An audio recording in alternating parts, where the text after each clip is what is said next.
tips that you would like to share with the people out here as to how a team is made from beyond being a great individual player?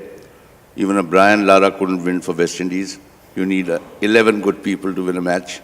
So anything that you would like to share? India, in my perception, is a tremendous talent pool. This is not… I'm not speaking this out of my nationalistic fervor.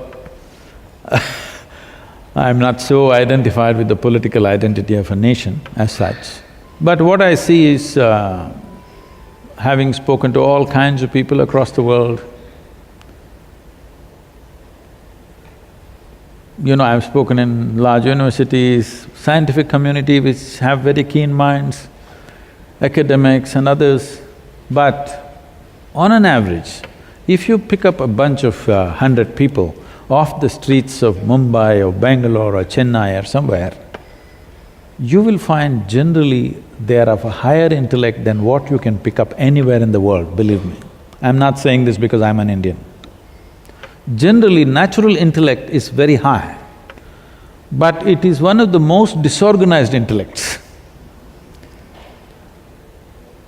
They have intelligence, but organization has not happened, which essentially means lack of leadership. There has not been an inspiring leadership for a long time. We get leaders only when there is super crisis. We don't get leaders to manage our well-being and enhance our well-being. Only when we're in a real deep pit, like Mahatma Gandhi is born, because we're in a total mess. Somebody else has occupied us and everything bad has been done to us. Now one leader props up out of desperation.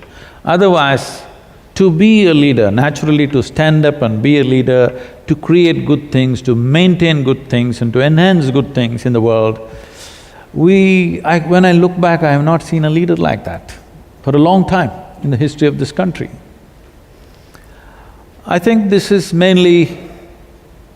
has many things to… there are many factors to this. I think one main factor is we have been an occupied nation for too long and somehow we have developed this attitude, don't put your head up, somehow put it down and go home. Don't confront problems, avoid problems, has been our attitude always. I think even today mothers are teaching their children, if there's any problem on the street, just put your head down and come home. Don't try to fix it, that's not your problem. Essentially, a leader means in some way you're willing to confront problems. You're willing to seek out problems and possible problems and fix them before they happen. But that attitude has not been there, so we've not built leadership. And also being an occupied nation, we did not build many layers of leadership. If a good leader comes up there, everybody will start worshipping him. A leader does not need worship. He needs many tiers of leadership for him to find traction and do something meaningful. If his leadership has to find expression in the world, or in a nation, or in a state, or in an industry or whatever, you need many tiers of leadership. But in our society, generally when a good leader comes up, we will see worship, somebody will start building temples for him, somebody will start doing puja for him, all these things start happening. We have to shift from this attitude. Looking up to a leader for inspiration is good, but losing all sense about him is not good.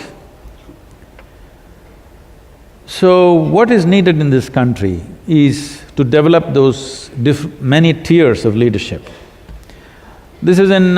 somewhere in 2004 that someone was at our yoga center, a very prominent person in the country, and he asked me, Sadhguru, this is great what you're doing, but what about the nation?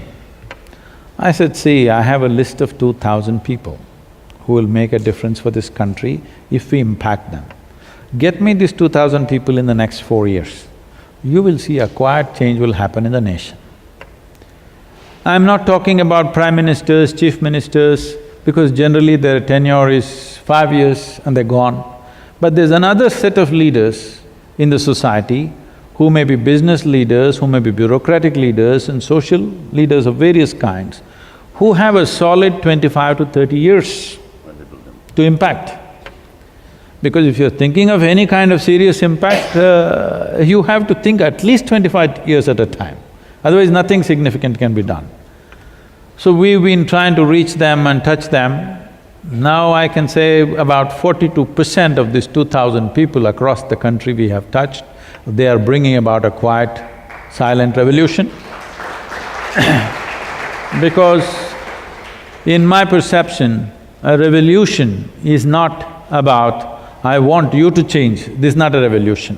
This is a problem. This is the basis of all problems. I want you to change. I am willing to change. This is a revolution. To bring this forth in everybody, whatever is needed for the situation, I am willing to change myself and do my best in this given situation. This is a revolution. This is the revolution we need in this country right now, because everybody is stuck to their own mindsets, their own caste, their own creeds, their own whatever, different kinds of things. Everybody is an activist for his own causes. There is no bloody cause which is good enough in this world except human well-being. There is no other cause which is worthy of human attention. If we don't dedicate ourselves to that, if we dedicate ourselves to that, everyone in some way will become a leader. If your fundamental thing when you step out of your home, if your thing is, today wherever possible, whichever way possible, I will impact as many people as possible. What I'm saying is, let's say you come in touch with 10 people. If 10 people come your way today, you can either impact them positively or negatively, or you can let it pass by. Whatever the nature of your job, whether you are just a salesperson, sales manager, whatever you are up there, even if you're a beggar on the street, you know, beggar has the maximum number of clients per day. It doesn't matter who you are. I have seen beggars who are positively impacting anybody who comes to them, they're saying the right things. I'm saying in every possible way, either you can positively impact somebody, negatively impact somebody, or let it pass.